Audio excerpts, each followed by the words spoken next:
Hey, what's up, y'all? This is Rodney, and I'm back. And I really never watched Real Housewives of New York. I knew who some of the girls were, who were on a part of the cast. It wasn't until Ebony K. Williams joined where I tried to give it a go, and it still fell flat for me. We're not gonna get into that, but it fell flat for me. And then when they did the reboot, and then they brought on a whole new group of girls, I was like, okay, I can jump in now. Even though I really didn't watch like New Jersey or Beverly Hills from the get go, but I still I review those shows now. But New York just never, even the couple of times where I would watch an episode here or there, it never just really pulled me in. you know. Well, Ramona Singer. I don't know a lot about Ramona.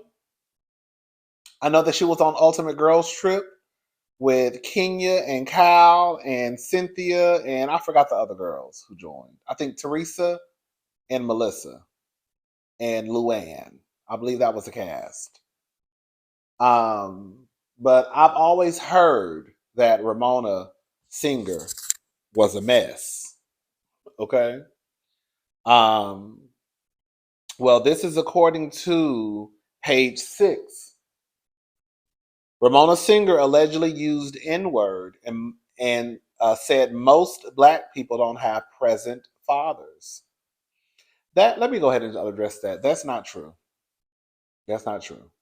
Now, girl, we can talk about how they raise them, but that's not true. I believe I haven't looked it up in a minute, but I believe there's data to back that up. That I think black men are the most present in their children's lives. Now, how they're raising the kids, girl, that's a whole nother conversation, but that's not true. Um, so more of Ramona Singer's alleged um, the R word, RACIST, okay, behavior behind the scenes of the Real Housewives of New York City has been revealed. While filming, Singer allegedly expressed racial hostility and used the N word in a conversation with a black crew member during season 13 production. Vanity Fair reported Monday the alleged use of the racial slur became a complaint within Shed Media, Warner Brothers, Discovery, Bravo, and NBC Universal. But Singer denied saying it, and an internal investigation was inconclusive. Before filming the 2021 season, the RHONY cast, including first ever Black star Ebony K. Williams, participated in a virtual education session. Um, there were not. Oh, wait.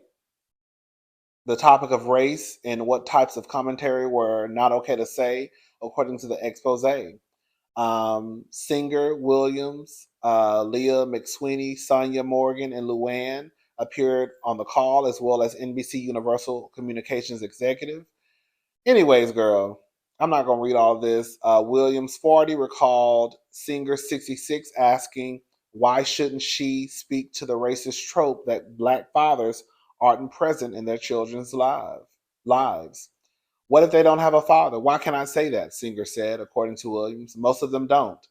The network publicist, who is also black, informed Singer that she has a father, but the housewife said she'd read a study that confirmed that most black children do not. Again, I don't think that's true.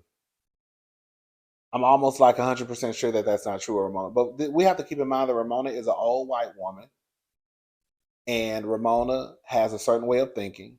I'm gonna go ahead and say it. That's why I didn't like Ebony being a part of that cast, because the very first episode, I knew what Ebony was brought on to do, and that was to have this Black History moment. And I'm like, girl, it's not gonna go over the way that you think it's gonna go over with these white women. These white women are 70, girl, 60. They're stuck in their ways. Ain't no changing. Ain't no getting them to see the other side of the coin. They are who they are. They think how they think, girl. Either you gonna deal with them, either you gonna leave them alone. I'm gonna leave them alone. Okay. It just never made sense Ebony coming into this group of older white women. Because in real life, Ebony is 39, 40 years old. She ain't hanging out with no racist white woman. So why are we even trying to make this a thing on this show? I never understood it. I thought that was a horrible casting decision. I really did. Ebony would have fit better into me with probably the new group, the reboot. She probably would have fit in better, right? Potomac, Atlanta, yeah, even Beverly Hills. Probably, I know she don't live in Beverly Hills, but she probably would have been better with the new group. I don't know, but I believe what Ebony is saying. I believe what they're saying that Ramona said, allegedly said. Um,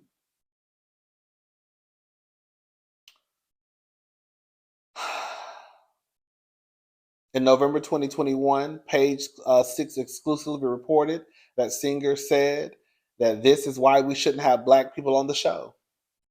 In response to a moment on the show that showed an upset Williams leaving Luann's house, I never said that. It's a terrible lie. I believe she said it. She told Page Six at the time it was very disappointing that even after my name was clear, that people still want to slander me. I'll put the link to the description box, to the article in the description box if you want to read it. I believe she said it. I think Ramona is a mess. I think Ramona is going to forever be a mess.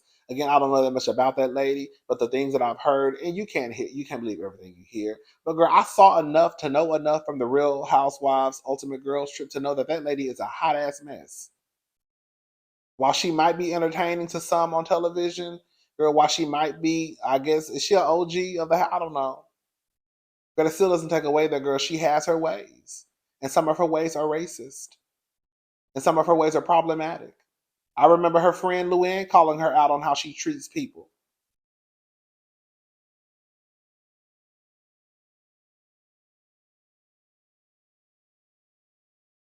Anyways, let's move on, y'all. This is what I wanted to talk about also.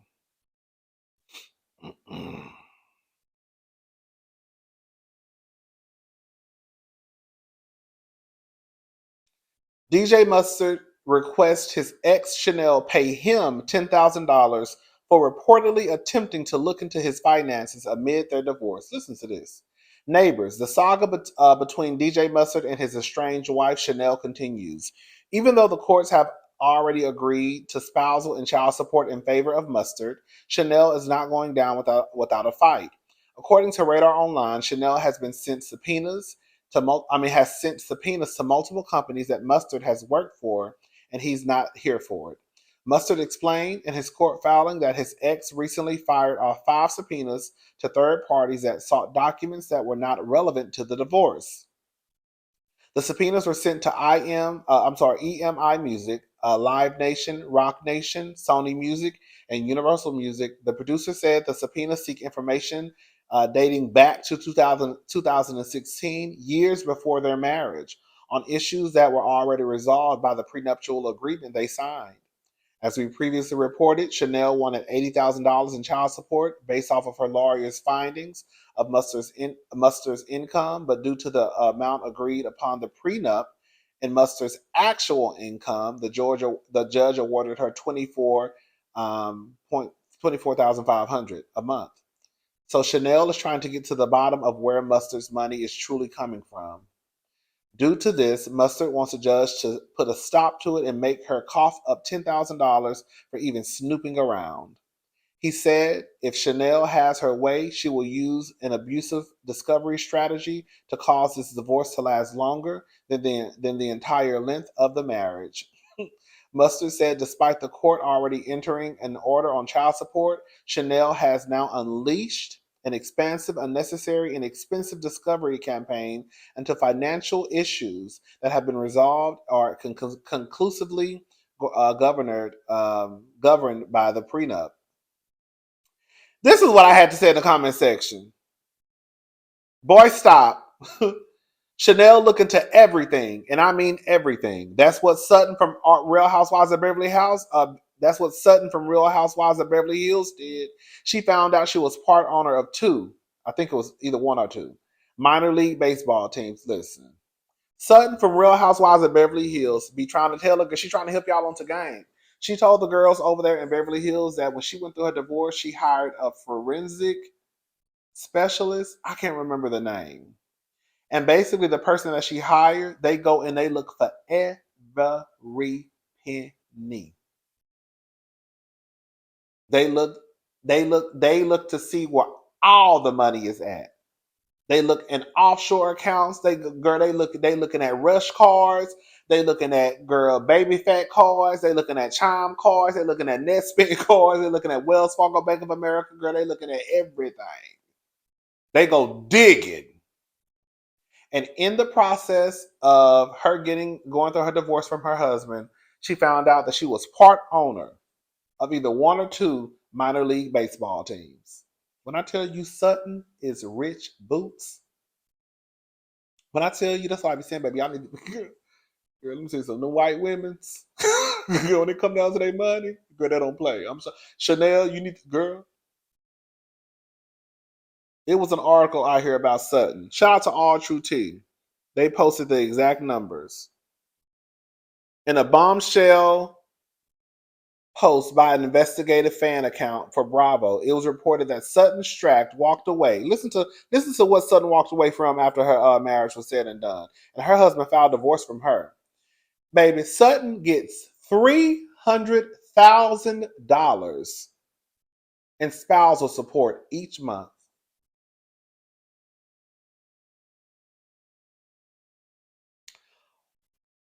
1.2, she received 1.2 million in cash. The couple's home in Los Angeles, their Augusta home, and in an apartment in Italy, Venice, Italy.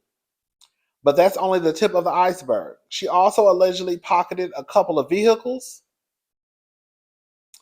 partial ownership of two minor league baseball teams, a 44% stake in a lumber company, countless investment shares, and the American Express reward points.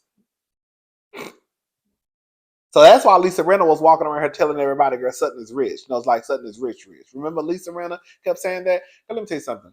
Girl, Sutton, you would be a goddamn fool, girl, if you ever got married again. And if you got, because correct me if I'm wrong, I don't know. Isn't how spousal support works is either you're on it for a certain length of time, or either you're on it until you get married. Or I guess if the person dies, then you can't get it anymore. But I guess as long as the person is still alive and you're no longer married, you can still receive spousal support, right? If that's how it goes, Sutton would be a fool to ever get married. If Sutton got married, I will make sure that whatever agreement that we have, it will be ironclad.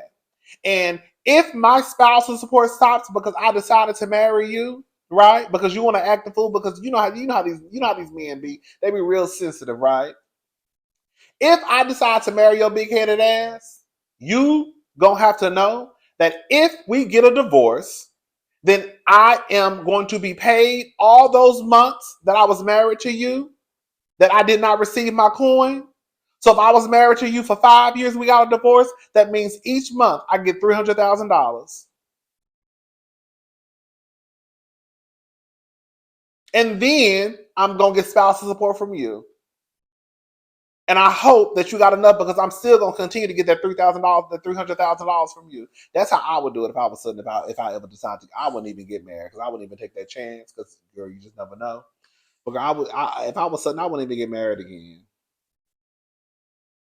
Girl, you could be my boyfriend forever. I'm not marrying you. Messing up my money. You're gonna be fucked up. $300,000? That's a lot of money.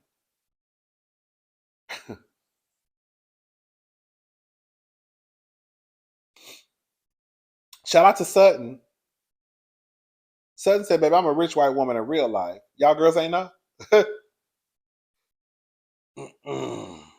how I'm trying to live. Oh, I said, "Baby, Sutton hit a lick." Sutton hit a lick, bitch. Shout out to Sutton, bitch. You gotta go talk about, girl. Come up.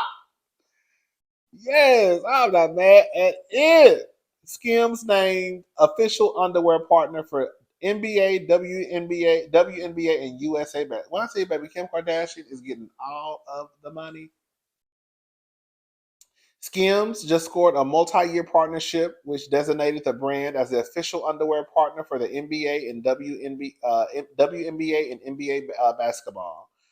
She pretty much said, "I am incredibly proud of Skims' partnership with the NBA. Together, Skims and the NBA will connect people of all backgrounds through fashion, sport, and talent. I look forward to seeing this partnership thrive." Girl, I don't even. How did this even come? I'm like, girl, how did this even come about? Who the hell thought about? That's why she probably heard it and came out with that men's line for Skims. I'm not gonna say heard and came out with it, but like, who in the hell even thought that? Like, who thought about the NBA and Kim Kardashian? Who ever thought about the NBA, the WNBA, girl, and Skims? When I say, baby, Kim, I don't know what her and Chris over there doing. I don't know what her and Chris Jenner over there doing.